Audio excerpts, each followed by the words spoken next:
Dear student, good evening. আমরা আজকে যে জিনিসটা পড়তে শুরু করব সেটা হচ্ছে ইকোনমিক্স। ইকোনমিক্সের একটা প্রাথমিক ধারণা আজকে আমরা এই ক্লাস থেকে নেব।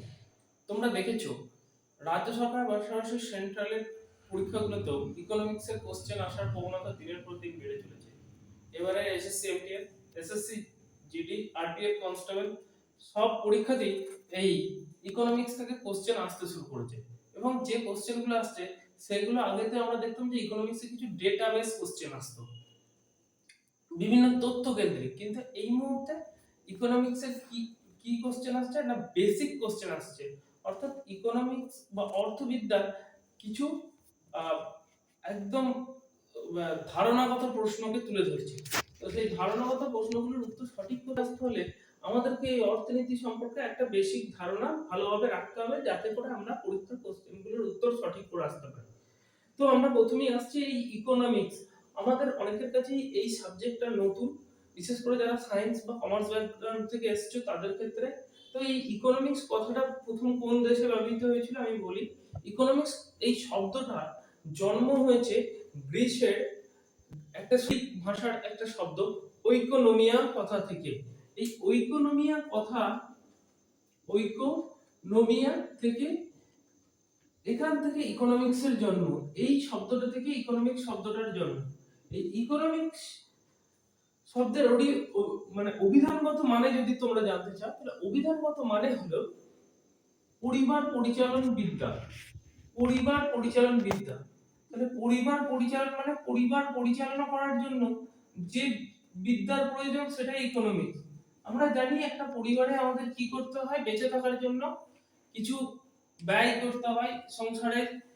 তা ব্যয় করতে হলে কোথা থেকে সেই টাকাটা আমরা ব্যয় করবো, আমাদেরকে আয় করতে হবে। তাহলে আয় করতে হলে কত আয় করতে হবে এবং আমাদের জীবন ধারণের জন্য ব্যয় কি করতে হবে, সঞ্চয় কি করতে হবে, কোন আয়ে কোন ধরনের জীবনযাপন করা যাবে, সেইটার জন্যই আমাদের এই ইকোনমিক্স। তো ইকোনমিক্সের জনক কাকে বলে তোমরা জানো? যে ইকোনমিক্স এই বিষয়টা প্রথম পড়ানো শুরু হলো গ্রিক দেশে। ইকোনমিক্সের জনক বলা হয় অ্যাডাম স্মিথকে। কোশ্চেনটা কিন্তু বারে বারে আসে। অর্থবিদ্যার জনক কে? অর্থবিদ্যার জনক হলেন অ্যাডাম স্মিথ। অ্যাডাম স্মিথ 1776 খ্রিস্টাব্দে তার একটা বিখ্যাত বই পাবলিশ করলেন। সেই বইটার নাম কি ছিল? An Inquiry into the Nature and the Causes of Wealth of Nation. An Inquiry into the Nature and Causes of Wealth of Nation. এই বইটাতে তিনি কি বললেন, যে অর্থনীতি মানে হচ্ছে আমাদের এই সমগ্র জাতিপুঞ্জে, অর্থাৎ আমাদের এই সারা পৃথিবীতে যে সম্পদ আছে সেই সম্পদের যথোপযুক্ত ব্যবহার করা, সেটাকে তিনি বললেন যে এটাই হচ্ছে অর্থনীতি। কি বললাম আরেকবার ভালো করে শুনে না, যে আমাদের এই সারা বিশ্বে, অর্থাৎ আমাদের এই সমস্ত পৃথিবীতে সমস্ত দেশে যে অর্থনৈতিক সম্পদ আছে সেই সম্পদগুলো আমাদের ব্যবহার, যথোপযুক্ত ব্যবহারই হলো আমাদের অর্থনীতির মূল উদ্দেশ্য।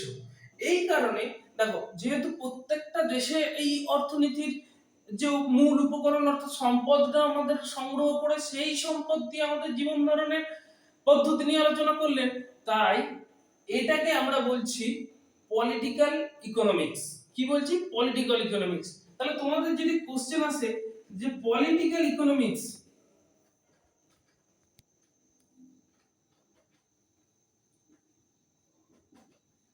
বা রাষ্ট্র নৈতিক অর্থবিদ্যা জনককে, সেক্ষেত্রে অ্যান্সার কি হবে? Adam Smith. ঠিক। এবার দেখো, এই অ্যাডাম স্মিথের এই যে ধারণা, এইটাকে বলা হয় ধ্রুপদী ধারণা বা ক্লাসিক্যাল ইকোনমি বা ক্লাসিক্যাল ইকোনমি। তাই তোমাদের যদি আবার এই কোশ্চেনটাও দেয়, ক্লাসিক্যাল ইকোনমি বা ধ্রুপদী অর্থবিদ্যার জনককে, সেক্ষেত্রে উত্তর কিন্তু একটাই হবে, অ্যাডাম স্মিথ। তাহলে দেখো অ্যাডাম স্মিথকে আমরা কি বলছি? আমাদের যদি পরীক্ষায় কোশ্চেন আসে অর্থবিদ্যার জনককে, অ্যাডাম স্মিথ। যদি রাষ্ট্রনৈতিক অর্থবিদ্যার জনক অ্যাডাম স্মিথ, যদি ক্লাসিক্যাল ইকোনমিক্স বা ধ্রুপদী অর্থবিদ্যার জনককে অ্যাডাম স্মিথ। 1890 খ্রিস্টাব্দে এই ধারণাটা যখন চলছে, ঠিক তখনই 1890 খ্রিস্টাব্দে আলফ্রেড মার্শাল 90 সালে আলফ্রেড মার্শাল একটা বই বার করলেন, নতুন বই প্রকাশ করলেন। সেই বইটার নাম হচ্ছে প্রিন্সিপাল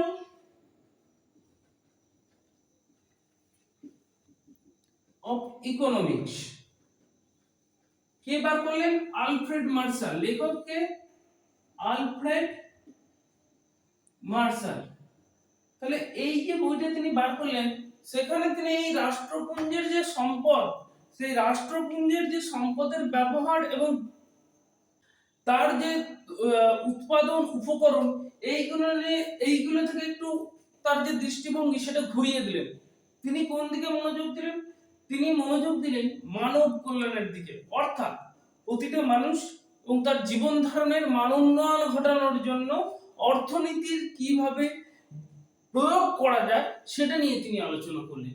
তাই এই যে নতুন অর্থনীতির ধারণা বা নতুন অর্থনৈতিক প্রাসঙ্গিক আলোচনা যেটা তিনি করলেন, সেটাকে আমরা বলছি নিও ক্লাসিক্যাল ইকোনমিক্স। এইটাকে আমরা বলছি নিও ক্লাসিক্যাল ইকোনমিক্স। কি বলছে? নিও ক্লাসিক্যাল ইকোনমিক্স। তাহলে আমরা দেখো, নিও ক্লাসিক্যাল ইকোনমিক্স এর জনক কাকে বলবো? বা তাহলে নিও ক্লাসিক্যাল ইকোনমিক্স বা নয়া ধ্রুপদী অর্থনীতির জনক কাকে বলবো? তাহলে আলফ্রেড মার্শালকে। তাহলে আলফ্রেড মার্শাল তার এই বইতে কিসের উপর জোর দিলেন? মানব কল্যাণ। তার এই মানব কল্যাণের উপর জোর দিয়েছিলেন। তাহলে নিও ক্লাসিক্যাল ইকোনমিক্সে জোর দেওয়া হলো মানব কল্যাণের উপর। তাহলে আমাদের পরীক্ষায় যদি কোশ্চেন আসে যে এই যে নিও ক্লাসিক্যাল ইকোনমিক্স এর জনক কাকে বলা হয়, আমরা কিন্তু যে অপশনে রাখ দেবো সেটা হচ্ছে আলফ্রেড মার্শাল। এরপর দেখো, ঠিক দ্বিতীয় বিশ্বযুদ্ধ শুরুর ঠিক আগে 1800 ঠিক ওই 30 খ্রিস্টাব্দ নাগাদ অর্থনীতিবিদের আমাদের এই মহাবিশ্বে অর্থনৈতিক মন্দা এলো। তো সেই অর্থনৈতিক মন্দাটার যখন এলো, তখন একটা নতুন অর্থনৈতিক ধারণার সৃষ্টি করেছিলেন কেইনস এবং পল স্যামুয়েলসন। তো এই কার্যকলাপটা কি ছিল? এই কার্যকলাপটার মূল আলোচ্য বিষয় হলো যে আমাদের জীবনের যে সাধারণ কার্যকলাপগুলো আছে, সেই সাধারণ কার্যকলাপগুলো করতে হবে। অর্থাৎ ধরো আমরা প্রত্যেকে কিসের জন্য পরিশ্রম করছি? একটা চাকরি পাওয়ার জন্য। তাহলে চাকরি পেতে গেলে আমাকে অফিসের কাজ করতে হবে, আমাকে রোজগার বা আয় করতে হবে। তার পাশাপাশি আমাকে কিসের উপর জোর দিতে হবে? আমাকে মানব কল্যাণের উপর জোর দিতে হবে। কিসের উপর জোর দিতে হবে? মানব কল্যাণের। তাহলে দেখো, শুধুমাত্র রাষ্ট্রপুঞ্জের যে সম্পদ, সেই সম্পদ আরোহণ করলেই হবে না। সেই সম্পদগুলোকে যথোপযুক্ত ব্যবহার করতে হবে কিসের জন্য? মানব কল্যাণের জন্য। এই ধারণাটা যে যারা দিলেন তিনি হচ্ছেন জেম কেইনস। তাহলে এই জেম কেইনস এর যে এইটাকে আমরা বলছি আধুনিক অর্থবিদ্যা বা মডার্ন ইকোনমিক্স। এইটাকে আমরা বলছি আধুনিক দেখো, আমাদের পরীক্ষায় যদি জেম কেন এই আধুনিক অর্থবিদ্যার জনক কাকে বলা হয়, এই কোশ্চেনটা আসে এবং অপশনে যদি জেম কেনস থাকে তাহলে আমরা জেম কেনসে দাগ দেব। কিন্তু যদি জেম কেনস না থাকে, এরকম হয়েছে, আমরা যদি প্রিভিয়াস ইয়ার কোশ্চেন দেখি সেখানে দেখতে পাবো অপশনে জেম কেনস নেই। সেখানে আমাদের একটা অপশন দেওয়া থাকবে যে আমাদের এই জেম কেনস ছাড়া আরো একজন এই আধুনিক অর্থবিদ্যার কথা বলেছিলেন, তিনি হলেন পল স্যামুয়েলসন। তাহলে যদি আমার অপশনে না থাকে জেম কেইনস, তাহলে আধুনিক অর্থবিদ্যার জনক আমরা কাকে বলবো? পল স্যামুয়েলসনকে। ঠিক আছে, পল স্যামুয়েলসন কিন্তু এই আধুনিক অর্থবিদ্যার কথা বললেন। কি বললো না, ব্যবহারিক যে প্রয়োগ এবং মানব কল্যাণ দুটোই থাকবে।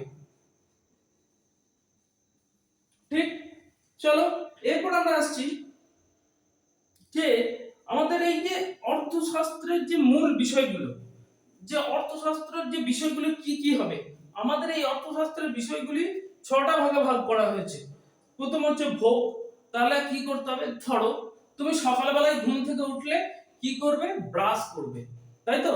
কি দিয়ে? টুথপেস্ট দিয়ে। তার মানে টুথপেস্ট দিয়ে যে ব্রাশ করলে, বা তুমি যে অফিস যাবে, অফিস কিসে যাবে? গাড়ি করে যাবে, বা রাতে এসি চালিয়ে ঘুমোবে, বা এই যে ভাত খাবে, বা এই যে ছাদ ছাদ দেওয়া বাড়িতে থাকবে, এগুলো একটা হচ্ছে কি ভোগ। তাহলে ভোগ করতে হবে, যদি ভোগ করতে হয় তাহলে অর্থনীতির প্রয়োজন, তাই তো? এবার ভোগটা করতে হলে কি করতে হবে? তোমাকে এই আরাম বা ভোগগুলো করতে হলে, তোমাকে দুবেলা ভাত খেতে হলে কি করতে হবে? চাল উৎপাদন করতে হবে, বা তোমার যে পেশা সেই পেশাতে রোজগার করতে হবে, অর্থাৎ উৎপাদন। বা ধরো তুমি যে টুথপেস্টটা মাছ দিয়ে দাঁত ব্রাশ করবে, সেই টুথপেস্টটাকে উৎপাদন করতে হবে। তুমি যে রাতের বেলা এসি জ্বালিয়ে শোবে বা পাখাটা চলবে, তাহলে সেই পাখাটা কোনো কাউকে উৎপাদন করতে হবে। তাহলে দেখো আমাদের যে অর্থশাস্ত্রের যে মূলত বিষয়গুলোকে আমরা কটা ভাগে ভাগ করছি? তাহলে ছটা ভাগে। এই অর্থশাস্ত্রের যে ছটা বিষয়, সেই বিষয়গুলো কি কি? না, এক হচ্ছে ভোগ, দুই হচ্ছে কি? দুই হচ্ছে উৎপাদন, ঠিক আছে? আমি একটু তোমাদেরকে লিখে দিই তৈরি হয়েছে। তাহলে কোন এলাকায় সেই টুথপেস্টটা বেশি দিতে হবে, কোন এলাকায় কম চলবে? ধরো বিহারের একটা প্রত্যন্ত গ্রাম, সেখানের মানুষ টুথপেস্টের থেকে নিম কাঠির ব্যবহার বেশি করে, বা পশ্চিমবঙ্গের কোনো প্রত্যন্ত গ্রাম, সেখানে দেখা গেলে নিম কাঠির ব্রাশ বেশি করে, তাহলে সেখানে কি টুথপেস্টের বন্টন বেশি হবে? হবে না। ধরো একটা খুব আমাদের বাংলার খুব একটা গরিব গ্রাম, সেখানে তোমার সোনার দোকান কি গড়ে উঠবে? উঠবে না। সেখানে কিসের? চালের দোকান, ডালের দোকান, যেগুলো নিত্য প্রয়োজন, একটা কাপড়ের দোকান, সেগুলো গড়ে উঠবে। অর্থাৎ বন্টন, এই বন্টনটাও কিন্তু অর্থনীতিতে একটা গুরুত্বপূর্ণ বিষয়। কিন্তু দামি শহরে কি হবে? দামি রেস্তোরাঁ থাকবে, প্রত্যন্ত গ্রামে দামি রেস্তোরাঁ থাকবে? থাকবে না। তাহলে দেখো এইটার বিষয়ে যেমন এলাম, এরপর আসছে বিনিময়। তাহলে কিসের বিনিময় হবে? আমাদের এই সমাজে বিনিময় তো অবশ্যই আছে। যদি অনেকের মতে এটা তো স্যার আগে ছিল কিন্তু এখন নেই কেন? না, অবশ্যই আছে। তুমি ধান উৎপন্ন করছে কৃষক, সেই কৃষক ধান বিক্রি করছে, সেখান থেকে টাকা পাচ্ছে, সেই টাকা দিয়ে সে তার যে প্রয়োজনীয় আনুষঙ্গিক জিনিস যেমন পোশাক, প্রচ্ছদ ইত্যাদি কিনছে। তাহলে দেখো এই যে যে পোশাক বিক্রি করছে, সেই পোশাক বিক্রি করে সেই টাকা থেকে দিয়ে সে কি কিনছে? চাল কিনছে। তাহলে বিনিময় অবশ্যই থাকবে। তারপরে হলো জাতীয় উৎপাদন বা আয়। এরপর দেখো জাতীয় উৎপাদন বা আয়।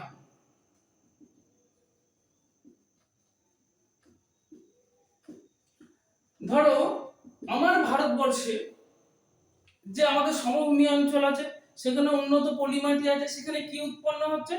চাল, ধান, ডাল, আলু উৎপন্ন হচ্ছে। গুজরাট বা ডেকান ট্রাপ, গুজরাট এবং ডেকান ট্রাপের একটা বিস্তীর্ণ অঞ্চলে কি উৎপন্ন হচ্ছে? কার্পাস উৎপন্ন হচ্ছে। আমরা যদি আহ, আমাদের পাহাড়ি অঞ্চলে কি উৎপন্ন হচ্ছে? চা উৎপন্ন হচ্ছে। তাহলে দেখো এই যে টোটাল যে জাতীয় উৎপাদন এবং আয়, শুধুমাত্র পশ্চিমবঙ্গ বা আসামে চা উৎপন্ন হচ্ছে বলে সেটা পশ্চিমবঙ্গ বা আসামের মানুষের ভোগ্যপণ্য তা তো নয়। জাতীয় আয়, তাহলে জাতীয় ক্ষেত্রে আমার উৎপাদন বা আয়টা কতটা আছে সেটাও নির্ভর করছে। আর একটা হচ্ছে সরকারি আয় ও ব্যয়। তোমরা সবেমাত্র বাজেট গেছে, এই বাজেটে সরকারি আয় ও ব্যয় নিয়ে একটা বিস্তারিত আলোচনা হয়েছে। তোমরা সেখানে দেখেছো এই সরকারি আয় ও ব্যয় একটা গুরুত্বপূর্ণ ইফেক্ট ফেলে আমাদের জাতীয় জীবনে। তোমরা প্রত্যেকে জানো যে এনআরইজিএস বলে একটা প্রকল্প আমাদের ভারতবর্ষে চালু আছে, পশ্চিমবঙ্গে এই মুহূর্তে নেই। অর্থাৎ 100 দিনের কাজ, সেই 100 দিনের কাজের যে রোজগার, সেটা আমাদের গ্রামীণ অর্থনীতিতে একটা প্রভাব ফেলেছিল, ঠিক? তো এই যে বা ভারতবর্ষের অন্যান্য জায়গায় এখনো প্রভাব ফেলেছে, তাহলে সরকারি ব্যয় ওখানে একটা ইফেক্ট পড়েছে। এবার দেখো সরকারি আয়, সরকারি আয় জিএসটি চালু হওয়ার পর বিভিন্ন ক্ষেত্রে সরকারি আয় আমরা বৃদ্ধি পেতে দেখেছি। কোথাও কোথাও সরকারি আয় হয়তো একটু সামান্য হ্রাস পেয়েছে। তাহলে এই যে সরকারি আয় ও ব্যয়, সেটাও আমাদের একটা ফ্যাক্টর। পশ্চিমবঙ্গের ক্ষেত্রে তোমরা জানো যে আমাদের রাজ্যে লিকার বিক্রি হয় এবং সেখান থেকে একটা হিউজ রেভিনিউ আদায় হয়, কিন্তু বিহার বা অন্যান্য কিছু রাজ্যে লিকার বিক্রি করা নিষিদ্ধ, সেক্ষেত্রে তাদের ওই রোজগারটা ফ্যাক্টর পড়ে না। তাহলে সরকারি আয় ও ব্যয়ের ক্ষেত্রে একটা সামঞ্জস্য অবশ্যই আমাদের প্রত্যেকের জীবনে একটা প্রভাব ফেলে, ঠিক আছে? এবার দেখো আমরা এরপরে যে বিষয়টি নিয়ে আলোচনা করব সেটা হচ্ছে অর্থনীতির একটা চিন্তা ভাবনার, আধুনিক চিন্তা ভাবনার অর্থনৈতিক বিষয়গুলোকে আলোচনার সাপেক্ষে মূলত দুটো ভাগে ভাগ করা হয়। কি আধুনিক অর্থনীতিবিদ্যার আলোচনা, অর্থবিদ্যার আলোচনা। আধুনিক অর্থবিদ্যায় যে অর্থবিদ্যার বিষয়গুলোকে দুটো ভাগে ভাগ করা হচ্ছে। কি কি বিষয়ে ভাগ করা হচ্ছে? একটা মাইক্রো ইকোনমিক্স এবং একটা ম্যাক্রো ইকোনমিক্স। তো মাইক্রো বা ক্ষুদ্র এবং ম্যাক্রো বা বৃহৎ অর্থনীতি, এটা কিন্তু আমাদের পরীক্ষায় একটা গুরুত্বপূর্ণ প্রশ্ন আসে। কি কোশ্চেন আসে? আমরা ডাব্লিউবিসিএস প্রিলিমিনারি কোশ্চেনে দেখেছি যে এই মাইক্রো এবং ম্যাক্রো ইকোনমিক্স কথাটা প্রথম কে ব্যবহার করে, বা who coined the first the term micro and macro economics. এই কোশ্চেনটার আনসার কি হবে? Ragnar Frisch. আমরা জানি যে অর্থবিদ র্যাগনার ফ্রিস প্রথম মাইক্রো এবং ম্যাক্রো ইকোনমিক্স এর কথা বলেছিল। মাইক্রো এবং ম্যাক্রো ইকোনমিক্স বিষয়টা কি আমি আসছি। প্রথম আমরা আসছি মাইক্রো কথাটা আর ম্যাক্রো। তোমরা জানো যে এই মাইক্রো কথাটার মানে কি? এটা একটা গ্রিক শব্দ থেকে এসেছে। গ্রিক শব্দ থেকে এসেছে, এর অর্থ হলো ক্ষুদ্র, ঠিক? আর ম্যাক্রোটাও গ্রিক শব্দ থেকে এসেছে, এর অর্থ হলো কি? বৃহৎ। এর অর্থ কি? বৃহৎ। তাহলে মাইক্রো মানে যখন কোনো ব্যক্তির উপার্জন বা কোনো একক অর্থনৈতিক প্রতিষ্ঠানের উৎপাদন, ভালো করে শোনো, কোনো ব্যক্তি বা একক অর্থনৈতিক প্রতিষ্ঠানের যে অর্থনীতি, সেই অর্থনীতিটা আমাদের জনজীবনে ইফেক্ট করে, তাকে আমরা বলবো মাইক্রো ইকোনমিক্স। যেমন এই মাইক্রো ইকোনমিক্স বা যে ব্যক্তিগত অর্থনীতির কি কি আছে, যেমন হচ্ছে আয়, মজুরি। দেখো আমি কি বলে গেলাম, এই মাত্র কোনো ব্যক্তিগত লোকের, যে ব্যক্তিগত লোকের আয় কম তার কি হবে? ব্যয় কম হবে অলরেডি। তার মানে মজুরি যার কম, তার মানে রোজগার কম, তার ব্যয়টা কম হবে। তাহলে দেখো সেটা কার উপর ইফেক্ট পড়ছে? সারা দেশের মানুষের উপর ইফেক্ট ফেলছে কি? ফেলছে না, তার ব্যক্তিগত বা ওই এলাকার অর্থনীতির উপর ইফেক্ট ফেলছে। ধরো কোনো একটা একক অর্থনৈতিক প্রতিষ্ঠান, একক অর্থনৈতিক প্রতিষ্ঠান মানে কোনো একটা অর্থনৈতিক প্রতিষ্ঠান, কোনো একটা প্রতিষ্ঠান, সে তার যদি রোজগার কমে বা বাড়ে, সেটা যদি কোনো একটা মানুষের অর্থনীতিতে ইফেক্ট ফেলে, তাহলে সেটাকে আমরা বলবো মাইক্রো ইকোনমিক, ঠিক? তাহলে দেখো আমাদের এর যে চালকগুলো, মাইক্রো ইকোনমিক্সের চালকগুলো, তাহলে আমরা কি বললাম? কোনো শ্রমের, কোনো ব্যক্তির শ্রমের আয়, শ্রমের মজুরি। হিন্দ মোটর কারখানা ছিল উত্তরপাড়ায়, ঠিক? তাহলে হিন্দ মোটর কারখানা একটা একক অর্থনৈতিক প্রতিষ্ঠান। তাহলে এই হিন্দ মোটর কারখানা থাকার ফলে ওই এলাকার মানুষের অর্থনৈতিক জীবনযাত্রা, অর্থনৈতিক জীবনযাত্রার মানের একটা পার্থক্য হয়েছিল। কেন না, সেখানে ধরো 1000-2000 শ্রমিক কাজ করত, সংখ্যাটা আরো বেশি ছিল। তো সেই মানুষগুলোর রোজগার কি ছিল, আয় কি ছিল, মজুরি কি ছিল, বেশি ছিল।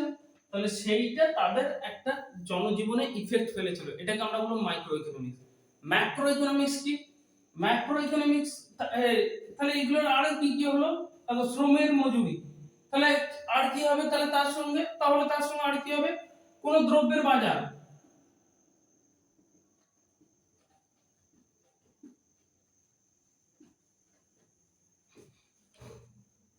দেখো যখন আমাদের ওই রিস্ট ওয়াচ ছিল, সেই রিস্ট ওয়াচ বিভিন্ন কোম্পানির হতো না, এই মুহূর্তে সেটা চলে উঠে যাচ্ছে আস্তে আস্তে। কি আসছে? ডিজিটাল ক্লক চলে আসছে, মার্কেট ছেড়ে ফেলেছে ডিজিটাল রিস্ট ওয়াচে। তো দেখো ওই রিস্ট ওয়াচটা চলে গেছে, অন্য একটা রিস্ট ওয়াচ আসছে। তাহলে দেখো তার ওই রিস্ট ওয়াচটার পরিবর্তন হয়েছে, মানে যেটা আগের ছিল তার বাজার কি হয়েছে? হ্রাস পেয়েছে। অন্য একজনের বাজার কি হয়েছে? বৃদ্ধি পেয়েছে। তাহলে এই যে বাজারের হ্রাস বৃদ্ধিটা, এটাকে আমরা বলছি মাইক্রো ইকোনমিক্স। দেখো আর কি হচ্ছে? কোনো কিছুর চাহিদা, দেখো এই মুহূর্তে যে কোনো ইলেকট্রনিক্স গ্যাজেট, কম্পিউটার, মোবাইল, এর চাহিদা কি হচ্ছে? বাড়ছে। চাহিদা ও যোগান, ঠিক? এবং বিভিন্ন উৎপাদন এবং উপকরণের যে বন্টন গুলোকে আমরা বলছি, ঠিক? সেইগুলো হচ্ছে আমাদের ব্যক্তিগত কেন্দ্রিক। এরপর আসছে সমষ্টিবাচক। সমষ্টিবাচক কি? এইমাত্র বৃহৎ, তাহলে বৃহৎ জনজীবনে প্রভাব ফেলতে হবে, মানে আমাদের জাতীয় জনজীবনে প্রভাব ফেলবে কি? জাতীয় আয়, ঠিক, মাথা পিছু আয়, তাহলে কি ইফেক্ট ফেলবে? জাতীয় আয়, মাথা পিছু আয়। এইমাত্র একটা কথা বলে গেলাম যে বাজেট, এই বাজেট যখন প্রকাশিত হয় দেখবে বলবে জিডিপি এত বৃদ্ধি পেয়েছে, জিএনপি এত বৃদ্ধি পেয়েছে। এগুলো নিয়ে আমরা পরবর্তী ক্লাসগুলো আস্তে আস্তে তোমাদের সামনে নিয়ে আসবো। তো জিডিপি জিএনপি বৃদ্ধি পেলে কি হলো? শুধু দেশের মানুষ, একটা অঞ্চলের মানুষের অর্থনৈতিক বিকাশ ঘটলো না, সমস্ত মানুষেরই অর্থনৈতিক বিকাশ ঘটেছে, কোথাও বেশি কোথাও কম। যে জায়গায় অর্থনৈতিক বিকাশটা ঘটার দরকার অনেক ঘটে গেছে, যেখানে হয়তো সেইভাবে পৌঁছাতে পারেনি, বিকাশ হয়েছে কিন্তু অল্প। তাহলে জাতীয় আবার যদি কখনো হ্রাস পায়, ধরো সাপোজ কোন দেশের অর্থনৈতিক পরিকাঠামো ভেঙে গেল, তোমরা এই মুহূর্তে দেখতে পেরেছো যে আমাদের ভেনেজুয়েলা, তার অর্থনৈতিক পরিকাঠামোর একটা প্রভূত ক্ষতি হয়েছে। আমাদের পাশের দেশ বাংলাদেশ, তাদের অর্থনৈতিক একটা ধাক্কা লেগেছে। তো এই ধাক্কাটা যখন লাগে শুধুমাত্র একটা মানুষের উপর লাগে না, সমগ্র দেশের একটা মানুষের উপরই এই ধাক্কাটা লাগে। এটাকে আমরা এই আলোচনাটা যেখানে হবে সেটা হচ্ছে বৃহৎ অর্থনীতি, ঠিক আছে? তাহলে কি হবে? দেশের মোট বিনিয়োগ ইত্যাদি, তাহলে এইগুলো হচ্ছে এর চালক শক্তি। এবার তাহলে স্যার এতক্ষণ ধরে আপনি অর্থবিদ্যার কথা বলছিলেন, এই অর্থবিদ্যার মধ্যে আপনি এই অর্থ ব্যবস্থার বিষয়টা নিয়ে এলেন, তাহলে অর্থ ব্যবস্থা জিনিসটা কি? তাহলে দেখো, অর্থ ব্যবস্থা হচ্ছে যেখানে অর্থনৈতিক এই কার্যকলাপগুলো, মানে এই কার্যকলাপগুলো ঘটছে। কি অর্থনৈতিক অর্থ ব্যবস্থা? যেখানে কার্যকলাপগুলো ঘটছে কি? কোন দ্রব্যের উৎপাদন হচ্ছে, সেই দ্রব্যটা বন্টন হচ্ছে, তার বাজারের চাহিদা অনুযায়ী মানুষের ভোগে লাগছে এবং তার মূল্য নির্ধারণ হচ্ছে। এই যে ঘটনাগুলো ঘটছে এটাকেই আমরা বলছি অর্থ ব্যবস্থা। তাহলে অর্থ ব্যবস্থা আমরা কাকে বলছি? না, আমাদের যে অর্থনৈতিক যে প্রাতিষ্ঠানিক পরিকাঠামো, যেখানে অর্থনৈতিক কার্যকলাপগুলো সুসম্পন্ন হচ্ছে, ঠিক? তো এই অর্থ ব্যবস্থার যে মালিকানা, যে উৎপাদন এবং উপকরণের মালিকানা, এই উৎপাদন এবং উপকরণ ভালো করে বোঝো, যেটা দিয়ে তৈরি করা হবে সেটা উপকরণ। ধরো আমরা বলছি সাপোজ আমাদের একদম নিত্য প্রয়োজনীয় একটা দ্রব্য, ধরো আমাদের সুতোর জামা বা সুতি বস্ত্র যেটাকে বলছি। তো এই সুতি বস্ত্র তৈরি করতে গেলে তার যে উপকরণটা লাগে সেটা কি? কার্পাস বা তুলা। তাহলে সেটাকে আমরা উপকরণ বলছি। আর উৎপাদন কি হলো? না, জামা বা পোশাক উৎপন্ন হলো, ঠিক? তাহলে উৎপাদন এবং উপকরণের মালিকানা, কে মালিক, এই মালিকানার উপর ভিত্তি করে অর্থ ব্যবস্থাটাকে তিনটে ভাগ করা হয়েছে। তাহলে একটা কি? ধনতান্ত্রিক অর্থ ব্যবস্থা, ভালো করে শুনবে, ধনতান্ত্রিক। এটাকে কি বলছে? Capitalistic economy.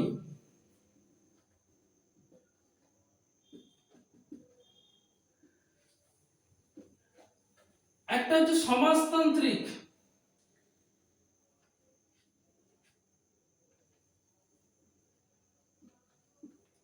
বা এটাকে কি বলছে? Socialist economic.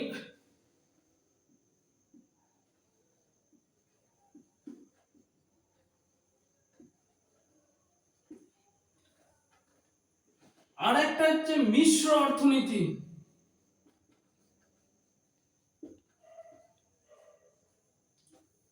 মানে মিক্সড ইকোনমি, ঠিক? তাহলে প্রত্যেকটা নিয়ে একটু আসি। ধনতান্ত্রিক জিনিসটা কি? ধনতান্ত্রিক অর্থ ব্যবস্থা কি? যে অর্থ ব্যবস্থায় দেশের উৎপাদন এবং উপকরণের মালিকানাটা থাকবে বেসরকারি হাতে। ধরো সেখানে কোনো সরকারি নিয়ন্ত্রণ থাকবে না, গভর্নমেন্ট বললো কি না বললো সেগুলো তাদের কিচ্ছু আসে যায় না। তারা তাদের জিনিস বাজারে যেটা চাহিদা আছে সেটা উৎপন্ন করবে এবং সেটা মানুষকে বিক্রি করবে, এবং সরকার যে ট্যাক্সটা পায় সেই ট্যাক্সটা সরকারকে তারা নিয়ম মতো দিয়ে দেবে। তাই সরকার যদি মনে করে যে এই উৎপাদনটা বাড়ানো দরকার বা এই উৎপাদনটা কমাবো, এই উৎপাদনটা বাজারে এখন ছাড়া যাবে না, এটার উপর কোনো নিয়ন্ত্রণ যে বাজার ব্যবস্থায় নেই সেটাকে আমরা বলছি ধনতান্ত্রিক বাজার ব্যবস্থা। তাহলে ধনতান্ত্রিক বাজার ব্যবস্থার বৈশিষ্ট্য কি? ভোক্তার স্বাধীনতা। তুমি বাজারে গেছো, তোমার যেটা পছন্দ সেটাই কিনতে পারো। কেন স্যার আমাদের ভারতবর্ষে তা কোনো কেনা যায় না? যায় না। কিছু কিছু আমি আসবো, এক্ষুনি আলোচনা করবো, কিছু কিছু জিনিস কেনা যায় না, চাইলেও তুমি পাবে না। তো সেই ধনতান্ত্রিক ব্যবস্থার অন্যতম বৈশিষ্ট্য কি? এখানে ভোক্তা মানে যে ভোগ করবে তার একটা কি আছে? স্বাধীনতা আছে।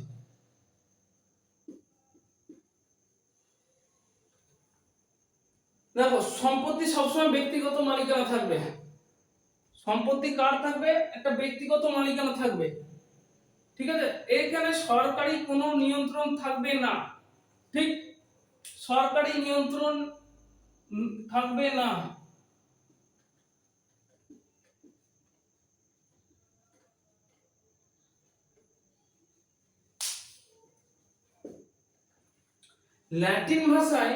ল্যাটিন ভাষায় এটা কি বলছে? লাইজি ফেরে। বারবার কোশ্চেন আসে, দেখবে বিশেষ করে এসএসসি মানে স্টাফ সিলেকশন কমিশনের যে পরীক্ষাগুলো হয় সেখানে এই যে ক্যাপিটালিস্টিক ইকোনমি এটার একটা নাম আছে, সেটা ল্যাটিন ভাষায় নাম হচ্ছে লাইজি ফেরে। এই লাইজি ফেরেটা খুব পরীক্ষায় কোশ্চেন আসে যে লাইজি ফেরে এটাকে কোন অর্থনীতিকে বলা হয়? ক্যাপিটালিস্টিক ইকোনমিকে বলা হয়। এরপর আসছি, তাহলে স্যার ক্যাপিটালিস্টিক ইকোনমি কোথায় দেখা যায়? যেগুলো developed country, USA, Canada, UK, এই ধরনের দেশগুলোতে এই ক্যাপিটালিস্টিক ইকোনমি দেখা যায়। এবার আসছে সোশ্যালিস্টিক বা সমাজতান্ত্রিক অর্থনীতি কাকে বলে? না, যেটা পুরোটাই হচ্ছে ভোক্তার কোনো স্বাধীনতা নেই, উপকরণ এবং উৎপাদন পুরোটাই হবে সরকারি নিয়ন্ত্রণে। সরকার যদি মনে করে এটা উৎপাদন করবে তো করবে, যদি মনে করে এটা উৎপাদন করবে না। বন্টন সরকার ঠিক করবে, এই এলাকার এটা বন্টন হবে, এটা বন্টন হবে না। এর যে দাম, এই দামটাকে নিয়ন্ত্রণ করবে সরকার। চিনি 41 টাকা কেজি দরে যদি পাঞ্জাবে বিক্রি হয়, পশ্চিমবঙ্গেও বিক্রি হবে 41 টাকা কেজি, তামিলনাড়ুতেও বিক্রি হবে 41 টাকা কেজি। এটা হচ্ছে সমাজতান্ত্রিক অর্থনীতি, ঠিক? এই সমাজতান্ত্রিক অর্থনীতির তাহলে তিনটে বৈশিষ্ট্য যদি তোমাকে বলি কি হবে? প্রথমটা হচ্ছে এটা একটা পরিকল্পিত অর্থব্যবস্থা, এটা পরিকল্পিত অর্থব্যবস্থা।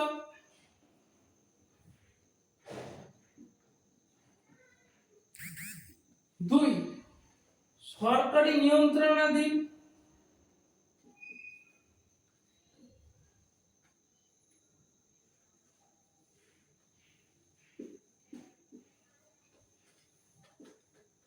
তিন, দাম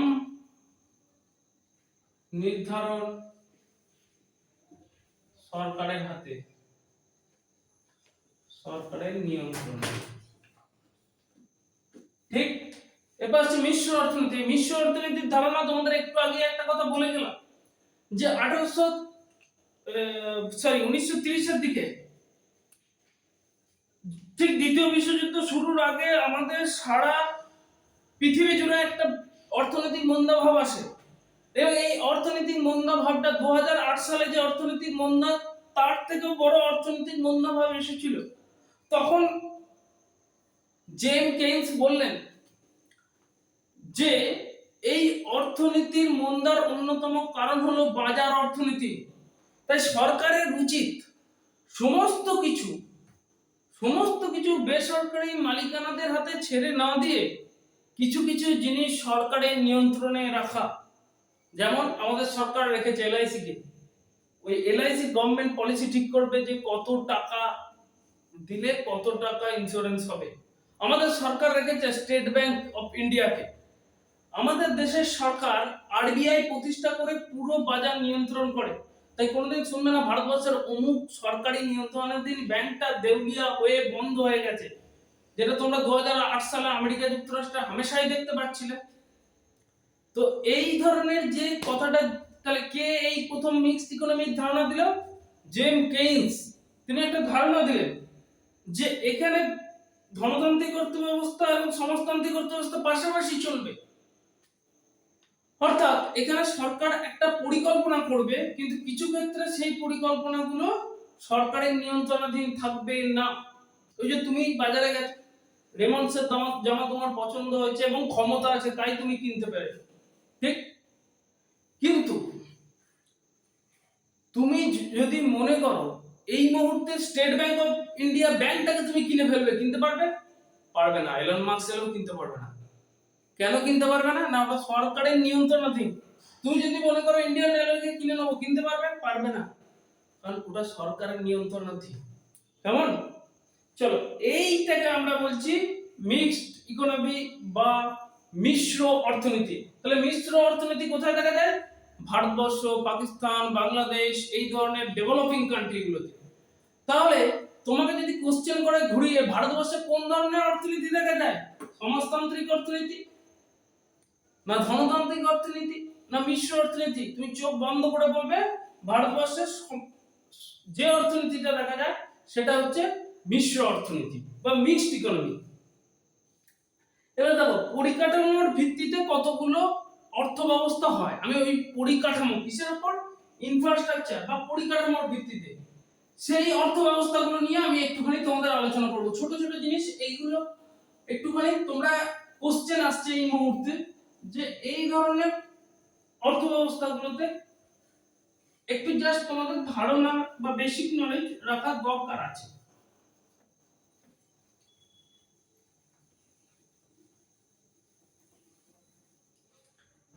যেমন প্রথম আসছে সরল অর্থনীতি। সরল বা সিম্পল ইকোনমি কি জিনিসটা? সরল অর্থ ব্যবস্থাটা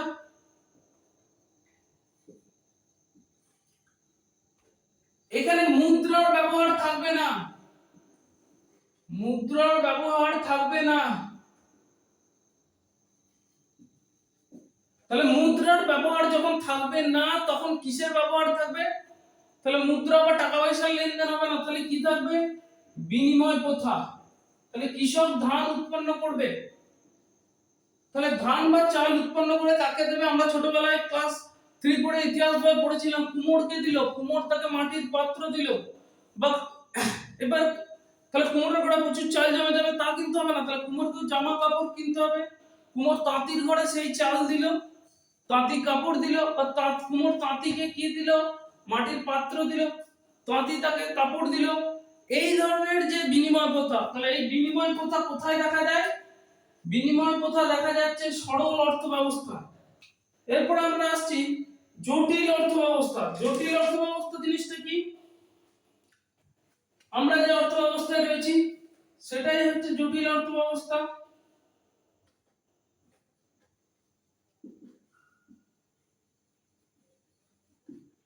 যেখানে কিসের? মুদ্রার প্রচলন থাকবে, মুদ্রা বা টাকা পয়সার প্রচলন থাকবে। আর কি অর্থাৎ কি থাকছে? বিজ্ঞান ও প্রযুক্তির ব্যবহার। পরীক্ষায় কোশ্চেন দেয় বিজ্ঞান ও প্রযুক্তির ব্যবহার কোন অর্থ ব্যবস্থায় থাকে? কি হবে গো? না জটিল অর্থ ব্যবস্থায় বিজ্ঞান ও প্রযুক্তির ব্যবহার থাকে। এরপর আসছি মুক্ত অর্থনীতি। এই যে মুক্ত অর্থনীতি এবং বদ্ধ অর্থনীতি, পরীক্ষায় খুব কোশ্চেন আসে। মুক্ত অর্থনীতি ও বদ্ধ অর্থনীতি খুব পরীক্ষায় কোশ্চেন আসে। মুক্ত অর্থনীতি কি? বা ওপেন ইকোনমি। মুক্ত বা ওপেন এটা কি? যেখানে আমদানি এবং রপ্তানি উভয় ব্যবস্থায় চালু আছে, অর্থাৎ অন্য দেশে তার দ্রব্য রপ্তানি করবে বা বিক্রি করবে এবং অন্য দেশ থেকে তার প্রয়োজনীয় দ্রব্য সে আমদানি করবে। এই আমদানি ও রপ্তানি,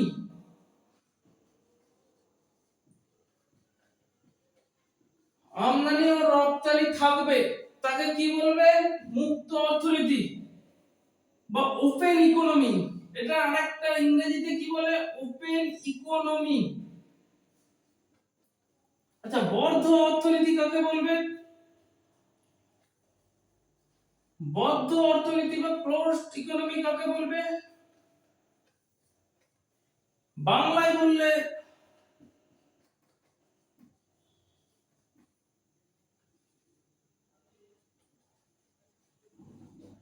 বাংলায় বলছে বদ্ধ অর্থনীতি বলছে যেখানে আমদানি বা রপ্তানি থাকবে না,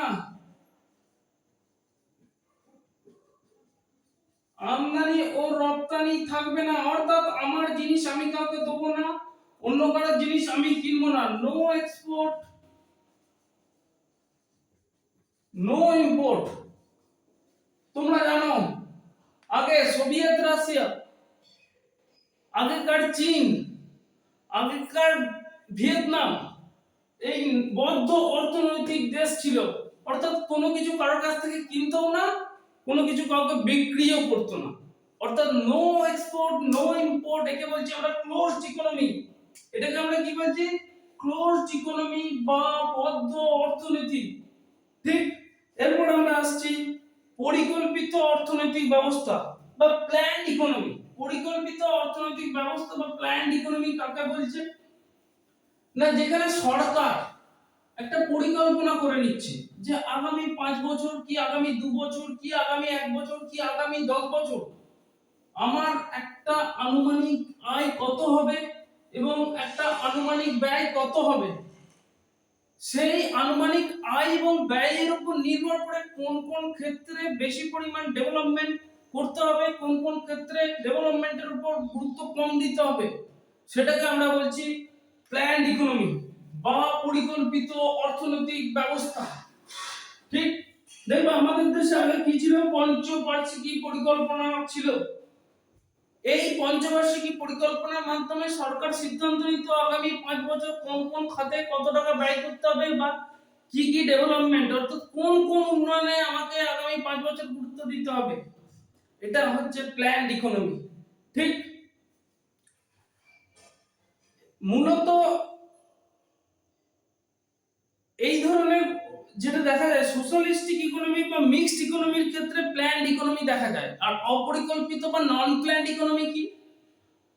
অপরিকল্পিত বা নন প্ল্যান্ড ইকোনমি হচ্ছে যে অর্থনৈতিক ব্যবস্থা আগামী দিনের কোনো পরিকল্পনা থাকবে না, অর্থাৎ কোন দ্রব্য বেশি উৎপাদন করতে হবে, কোন ক্ষেত্রে উন্নয়নের উপর জোর বেশি দিতে হবে, এটা কোনো ফ্যাক্টর নয়। বাজারে যার চাহিদা বেশি থাকবে সেই দ্রব্যের উৎপাদন আমাকে বেশি করতে হবে, যে জিনিসটা মানুষের প্রয়োজন হবে সেই কাজটা আমাকে করতে হবে। এটাকে আমরা বলছি অপরিকল্পিত অর্থনৈতিক ব্যবস্থা বা নন প্ল্যান্ড ইকোনমি। ঠিক। এরপর আসছে, দেখো এরপর আমরা যে জিনিসটা যোগ দেবো কৃষি প্রধান অর্থনীতি। এটাকে কি বলছি? কৃষি প্রধান অর্থনীতি। আর একটাকে কি বলছি? শিল্প প্রধান অর্থনীতি।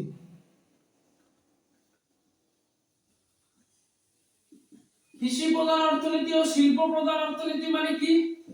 যেখানে এগ্রিকালচার এর উপর যুক্ত মানুষজন বেশি, অর্থাৎ যাদের রোজগারের মূল, বেশিরভাগ মানুষের রোজগারের মূল উপায় হলো কৃষি ক্ষেত্র, সেটাকে আমরা বলছি কৃষি প্রধান অর্থনীতি।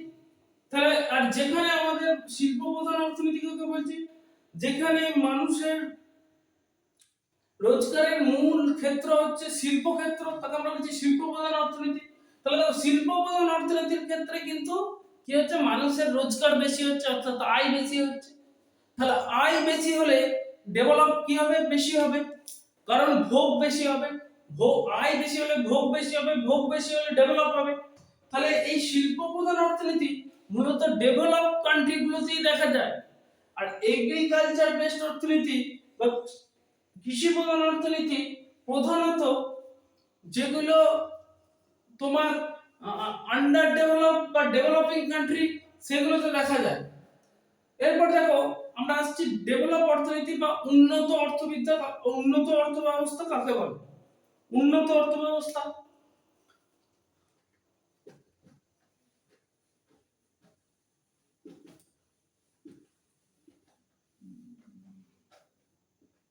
দেখো যেখানে মানুষের জীবনযাত্রা মান অলরেডি উন্নত।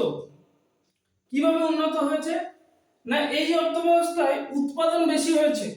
উৎপাদন বেশি হয়েছে, তাহলে দেখো উৎপাদন যদি বেশি হয় তাহলে আয় বেশি হবে। আয় যদি বেশি হয় তাহলে কি হবে, ভোগ বেশি হবে। ভোগ বেশি হলে কি হবে, জীবনযাত্রার মান উন্নয়ন হবে।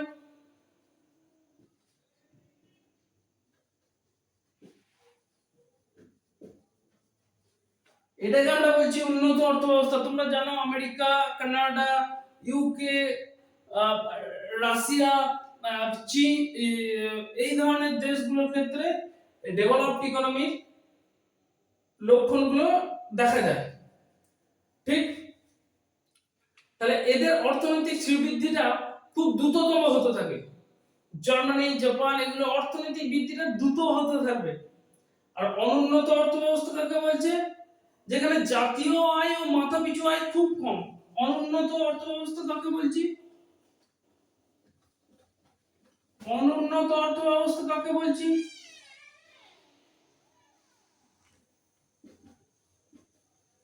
জাতীয় আয়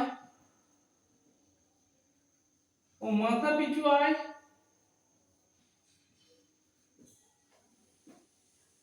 খুব কম, তাকে আমরা বলছি অনুন্নত অর্থব্যবস্থা বা আন্ডার ডেভেলপড ইকোনমি। তাহলে এই অর্থব্যবস্থার একে একটা প্রকাশ করার নীতি আছে। কি প্রকাশ করার নীতি, যে যদি কোন দেশের অর্থ ব্যবস্থায় তার মাথাপিছু আয় বা পার ক্যাপিটা ইনকাম,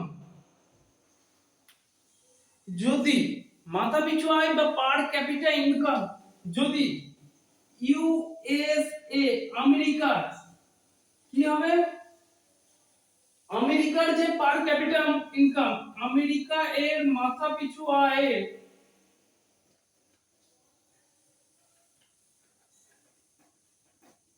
10 ভাগের 1 ভাগের কম হয়, তাহলে সেটাকে আমরা বলবো অনুন্নত অর্থব্যবস্থা। আরেকবার রিপিট করছি, যদি ইউএস এর যে মাথাপিছু আয় তার 10 ভাগের 1 ভাগের কম হয়, তাকে আমরা কি বলবো, অনুন্নত অর্থব্যবস্থা। এবার হচ্ছে উন্নয়নশীল, আমাদের ভারত। আচ্ছা, অনুন্নত অর্থব্যবস্থা কোনগুলো, তোমরা জানো যে আফ্রিকা মহাদেশের কিছু দেশ যাদের অর্থনীতি সেভাবে বিকাশ ঘটেনি, সেগুলোকে আমরা বলবো অনুন্নত অর্থব্যবস্থা। তোমরা অনেকেই জানো সিরিয়া, সোমালিয়া, নাইজেরিয়া, এদের কথা। আর একটা উন্নয়নশীল অর্থব্যবস্থা, উন্নয়ন, তিনটে অর্থব্যবস্থা আছে এই প্রসঙ্গে। উন্নয়নশীল অর্থব্যবস্থা কাকে বলছে,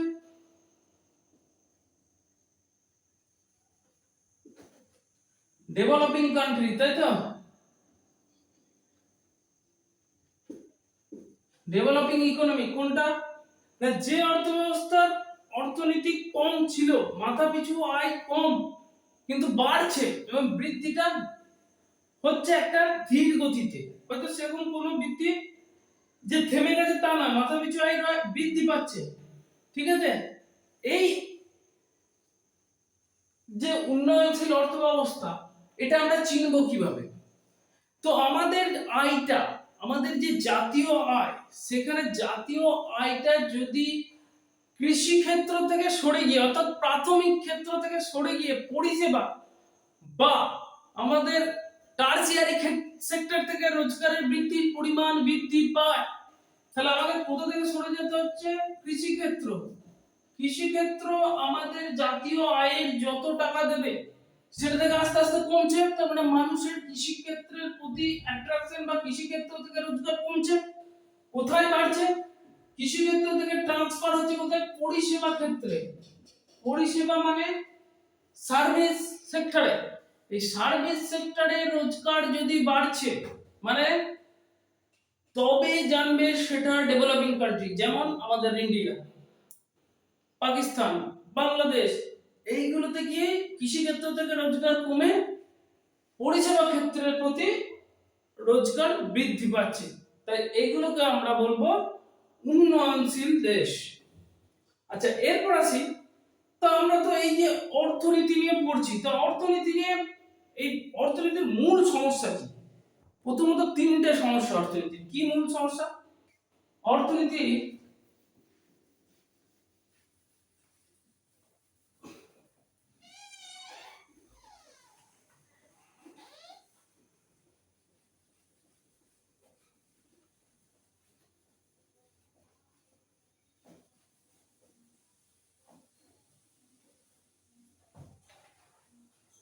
দেখো অর্থনীতির মূল অর্থনৈতিক সমস্যাগুলো কি? তিনটে।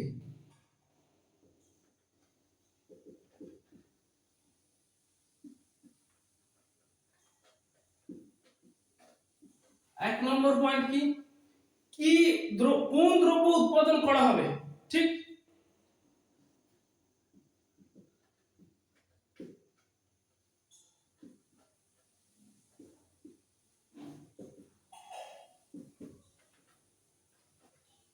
কার বা কাদের জন্য উৎপাদন করা হবে?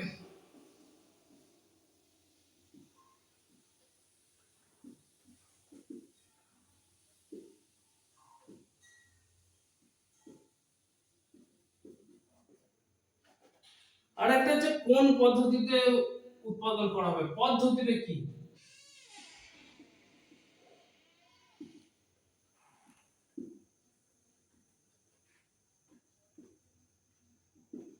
আমরা বলেছিলাম অর্থনীতিতে মূল বিষয়টা কি ছিল না, অর্থবিদ্যার মূল বিষয়টা ছিল যে আমাদের এই মহাবিশ্বের সম্পদটা নির্দিষ্ট, কিন্তু সম্পদের নির্দিষ্ট হলেও আমাদের চাহিদা তো অসীম, প্রত্যেকটা মানুষের চাহিদা অসীম। তুমি হয়তো ভাবছো এখন, স্যার আমি একটা ভালো সরকারি চাকরি পেয়ে গেলে আমি খুশি। কেউ হয়তো ভাবছো আমি এখন কনস্টেবল পেয়ে গেলে খুশি, কিন্তু কনস্টেবল চাকরিটা পেয়ে যাওয়ার পর তোমার মনে হবে এসআইটা পেলে ভালো হতো। যে এসআই পেয়েছে তার মনে হচ্ছে যে ডব্লিউবিসিএস গ্রুপ বি দিয়ে ডিএসপি পেলে ভালো হতো, যে ডিএসপি সে মনে করছে আইপিএস পেলে ভালো হতো। তোমাদের প্রত্যেকটা মানুষের, তোমার আমার প্রত্যেকটা মানুষের চাহিদার কোনো শেষ নেই, কিন্তু আমাদের সম্পদ নির্দিষ্ট, ঠিক? তাহলে সম্পদ যখন নির্দিষ্ট, তাহলে সেই সম্পদগুলোর কি করতে হবে? সর্বোত্তম ব্যবহার করতে হবে। সব মৌলের পরিমাণ এই পৃথিবীতে নির্দিষ্ট, তাহলে সম্পদের সর্বোত্তম ব্যবহার করে আমাদের যে চাহিদা, সেই চাহিদার একটা পূরণের কাছাকাছি, পূরণের যে লক্ষ্যমাত্রা, সেটার দিকে নিয়ে যাওয়াই আমাদের অর্থবিদ্যার মূল কাজ। তাহলে কি করতে হবে? বন্টনটা করতে হবে সুষমভাবে। সেই সুষম বন্টনে কেউ যেন ক্ষতিগ্রস্ত না হয়, সেটা আমাদেরকে খেয়াল রাখতে হবে। তাহলে ধরো কোন দ্রব্য উৎপাদন করা হবে, তাহলে কি উৎপাদন করতে হবে? তুমি সাপোজ ধরো বললে যে স্যার চাল উৎপাদন করতে হবে, তাহলে কোন চাল উৎপাদন করতে হবে?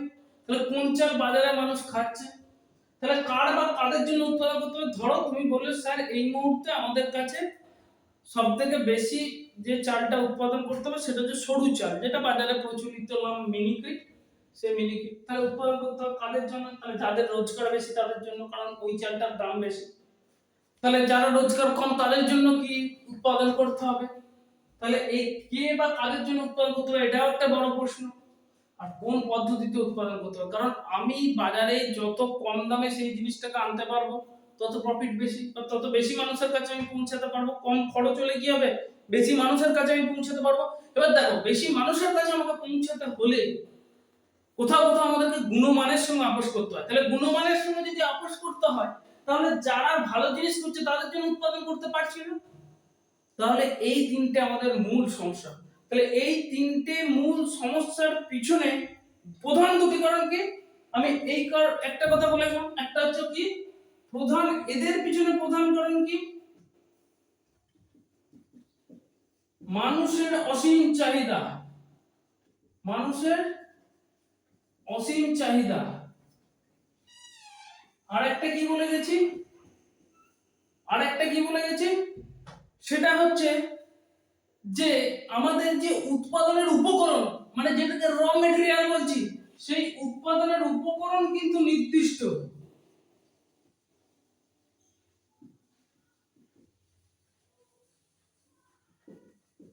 উপকরণের সীমাবদ্ধতা, এটা কিন্তু বাবা একদম নির্দিষ্ট, এটাকে তুমি বাড়াতে পারবে না। এটাকে ব্যবহার করবে তুমি কম দিয়ে ভালো জিনিস তৈরি করতে পারবে। অ্যালুমিনিয়াম নির্দিষ্ট, আয়রন নির্দিষ্ট। তাহলে আমরা কি করছি? খনি থেকে তুলছি, ব্যবহার করছি, আবার সেটাকে পুনরায় ব্যবহার করছি। তো এই রকমের, কিন্তু খনিতেও তো একটা নির্দিষ্ট পরিমাণে আছে। তাহলে এই ব্যবহারটা সীমাবদ্ধতা থাকছে। দেখো, তাহলে এই সমস্যাগুলো সমাধান করতে হবে। তাহলে সমস্যার সমাধান করবে কারা?